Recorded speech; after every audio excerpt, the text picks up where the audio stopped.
Life Code épisode 516. Comment faire pour inspirer son entourage au développement personnel sans les exaspérer ni les faire fuir? Bienvenue à Life Code, le podcast par excellence pour les gens qui refusent le statu quo et qui aspirent à une vie extraordinaire à tous les niveaux. À chaque épisode, je vous présente une personne inspirante, un concept, un rituel ou une stratégie pour vous aider à créer, exécuter et à réaliser votre propre définition d'une vie exceptionnelle selon vos valeurs et votre propre code. Mon nom est Dr. Charles Leroux et ça commence maintenant. Salut tout le monde, Dr. Charles Leroux ici, bienvenue à Life Code. Merci pour votre temps, merci pour votre présence, merci pour votre écoute et merci pour votre énergie. Et comme toujours, je vous invite à vous abonner dès maintenant au podcast afin de ne manquer aucun autre épisode, que ce soit sur Apple Podcast, Google Podcast, Stitcher, Podbean ou encore sur Spotify. Et vous pouvez me rejoindre également sur Facebook et Instagram à Dr. Charles Leroux. D'ailleurs, si vous n'êtes pas déjà abonné, je vous invite à le faire également aussi. Vous pouvez échanger avec moi, vous pouvez m'écrire en privé. N'hésitez pas à le faire certainement, surtout si vous avez des questions ou encore des inspirations, des percées par rapport à ce que je peux vous partager avec le podcast. Ça me fait toujours un grand plaisir d'échanger avec vous. Aujourd'hui, je voulais vous poser la question.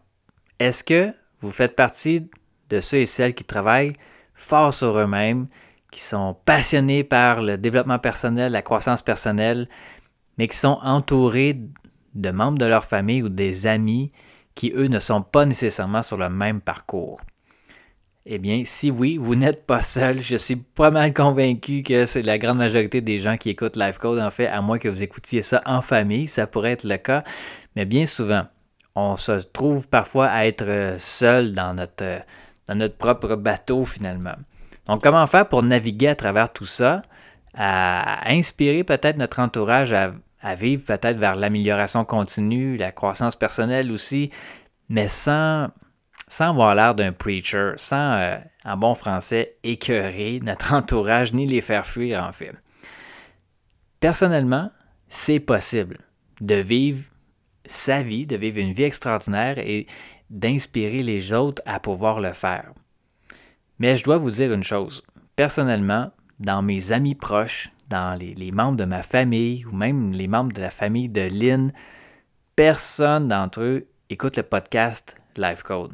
Personne n'a acheté une de nos formations, ni même a participé aux différents challenges gratuits que l'on a offerts dans le passé. Les challenges gratuits, imaginez-vous. Faut pas que je le prenne personnel et je ne le prends pas personnel non plus. Et même la plupart des gens, pour ne pas dire la grande majorité de mes amis proches, les membres de ma famille, n'ont jamais assisté à une des conférences que j'ai pu donner aussi dans le passé. Ils ne pratiquent tout simplement pas nécessairement la croissance personnelle comme moi je le fais. Et j'ai des amis proches, en fait, où j'ai eu des moments dans ma vie, par exemple, où je me suis peut-être éloigné de certaines personnes parce que nos parcours n'allaient pas nécessairement dans la même direction. Et j'ai aussi développé des nouvelles amitiés avec des gens extraordinaires qui m'ont élevé et qui m'élèvent encore à des niveaux que je n'aurais jamais pu atteindre par moi-même. Le pouvoir des associations, en fait, avec des amis, c'est peut-être un peu plus facile, j'imagine, avec le temps de faire en sorte qu'on puisse sélectionner. On fait un peu un reset ou un ménage dans nos fréquentations, dans nos influences, parce que, comme je l'ai dit à plusieurs reprises, on est la moyenne des 5 à 10 personnes avec lesquelles on passe le plus de temps ou en fait avec lesquelles on accorde le plus de notre attention. Et à quel point l'importance de l'entourage, en fait, c'est essentiel. Donc, en fait, si vous êtes sur ce parcours-là, probablement que vous avez fait un peu la même chose aussi. Mais avec des membres de notre famille ou des gens avec qui on veut garder un contact parce qu'on a beaucoup de plaisir, ou des gens dans notre entourage parfois que vous avez grandi ensemble, ou des voisins, des collègues de travail. Dans le fond, ce qu'il faut comprendre, c'est que ces gens-là n'ont pas à être éliminés de notre vie nécessairement, mais on peut passer du très bon temps avec ces gens-là. Mais si vous êtes la seule personne qui est sur un parcours de croissance, de progrès, de vouloir évoluer, vous êtes un éternel étudiant finalement, ce qu'il faut comprendre, c'est que tout le monde a son propre parcours. Et c'est pas tout le monde qui a cet intérêt-là, en fait. Et c'est pas parce que les gens ne sont pas sur ce même parcours-là qu'ils ne marchent pas sur un bon parcours pour eux. Et je me rappelle quand j'étais plus jeune, peut-être il y a une vingtaine d'années quand même déjà, dans mes premiers séminaires, mes premières conférences de développement personnel, j'avais tendance à être tellement enthousiaste que je voulais convaincre tout le monde, je voulais inspirer tout le monde, je voulais vraiment peut-être être trop insistant ou trop convaincant. J'étais pas nécessairement à l'écoute des autres. Et j'avais tendance à vouloir tellement convaincre les autres pour les faire comprendre qu'ils devaient changer ou ils devaient faire ce que moi j'étais en train de faire aussi, sans considérer que chaque personne a son propre parcours. C'était un peu dogmatique en fait à ce moment-là parce que c'est comme si je prétendais que la façon de faire ou la façon de penser que moi je faisais, c'était la bonne et que chaque personne devait se transformer finalement. Maintenant, je ne le fais plus du tout et je sais que tout le monde a son propre parcours. Mais en réalité, si vous êtes accompagné d'une personne qui a tendance peut-être même à vous critiquer pour ce que vous faites, il faut l'accepter aussi. Chacun a son propre parcours et on ne sait jamais c'est quoi l'histoire ou le background de l'autre personne que l'on a en face de nous, même si on se connaît depuis très longtemps. Chaque personne a ses émotions, chaque personne a ses défis, ses épreuves, chaque personne a ses rêves, chaque personne a ses aspirations. Peut-être pour certaines personnes, les rêves sont plus éteints, mais il n'en reste pas moins que chaque personne a son propre parcours. La vie de chacun d'entre nous, c'est un peu comme un film. On joue notre propre rôle dans notre propre film. Et il y a des gens pour qui leur vie, c'est un peu comme un film d'action. D'autres personnes vont avoir plus une vie qui ressemble à un film de thriller ou de suspense. D'autres personnes qui sont plus dans des comédies romantiques, d'autres personnes qui sont dans des tragédies comiques, d'autres personnes qui sont dans des drames d'horreur. Vous voyez ce que je veux dire? Est-ce que un type de film est vraiment meilleur qu'un autre? Ben non, parce qu'en réalité, c'est propre à chacun, en fait. Chaque personne peut être extraordinaire, chaque film peut être extraordinaire. C'est une expérience, c'est une opinion personnelle, en fait. Et comme chaque personne peut avoir sa propre façon, en fait, d'enrichir sa vie, chaque personne peut expérimenter la vie à sa propre façon. C'est une question personnelle, donc, ça aussi. Donc, pourquoi est-ce que je voudrais prétendre, en fait, qu'une personne devrait vivre un autre film, devrait vivre mon film à moi, si elle préfère jouer son film? Vous comprenez ce que je veux dire? Qui suis-je, en fait, pour prétendre qu'une personne doit vivre une autre vie que la sienne, à ma façon, d'après ce que moi je perçois? Donc, c'est justement de ne pas être du tout dans la considération que chaque personne a son propre parcours. Donc, laissez les autres vivre leur vie sans qu'ils puissent avoir droit à votre regard critique d'une certaine façon. Parce que bien des frustrations, des douleurs, des difficultés avec les autres viennent du fait que vous essayez de transformer les autres pour qu'ils soient comme vous pensez qu'ils devraient être.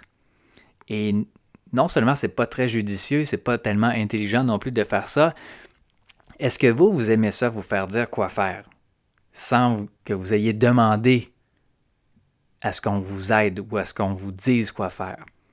Ça fait seulement réveiller plus de résistance, plus d'inconfort. Donc, tout ce que vous pouvez faire, en réalité, la meilleure chose que vous puissiez faire, c'est d'être un exemple. Soyez vous-même, soyez la star de votre propre film et brillez le plus que vous pouvez briller et c'est tout. Et là, vous allez peut-être, de cette façon-là, inspirer les autres ou susciter la curiosité chez les autres à pouvoir faire la même chose pour leur propre film, à incarner le personnage principal de leur propre film. Donc, en bref, c'est de vivre et de laisser vivre. Laissez les autres vivre leur vie, sans juger, sans critiquer, et vous, de votre côté, soyez le meilleur héros, la meilleure héroïne de votre film. Et les personnes qui seront vraiment prêtes à être inspirées vont être inspirées par votre exemple. Ces gens-là vont venir d'elles-mêmes vers vous, vous poser des questions. Vous pouvez inspirer, vous pouvez suggérer, vous pouvez présenter, mais ne pas imposer. Aimez les autres pour qui ils sont, peu importe le film dans lequel ils ont choisi de jouer finalement. Et peu importe que vous soyez d'accord ou non, à moins que leur présence vous sentez que c'est complètement contraire avec vos valeurs, avec votre façon de mener votre vie. Évidemment, il y a plusieurs déclinaisons dans ce que je partage, mais en bref, ce que je veux que vous reteniez aujourd'hui, c'est que chaque personne a son propre parcours. Occupez-vous de votre vie, laissez les autres s'occuper de la leur. Et faites confiance que chaque personne est responsable et créateur de son propre film, de son propre scénario en fonction des choix qu'ils peuvent faire et qu'ils font en réalité. Et c'est un processus, encore une fois, chaque personne a son propre parcours, chaque personne peut évoluer à son propre rythme. Vous pouvez inspirer les autres, mais la meilleure façon que vous pouvez le faire, c'est en incarnant la personne que vous êtes destiné à être et à devenir, celle que vous choisissez de devenir à partir d'aujourd'hui. Donc, si vous avez des percées, des inspirations, des questions ou des réactions par rapport à l'épisode d'aujourd'hui, n'hésitez pas à venir me les partager, encore une fois, sur Facebook ou Instagram, @Dr Charles Leroux. Et si vous avez apprécié l'épisode, merci de le partager sur vos réseaux sociaux également.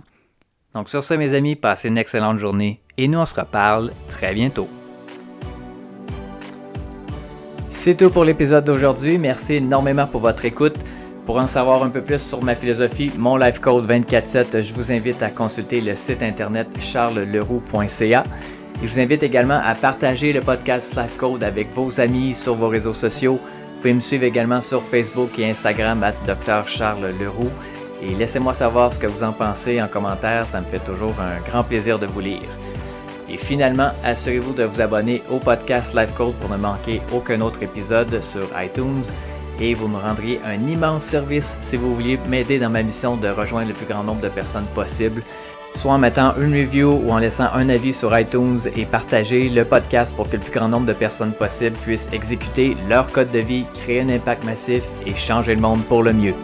Merci à tous et à très bientôt.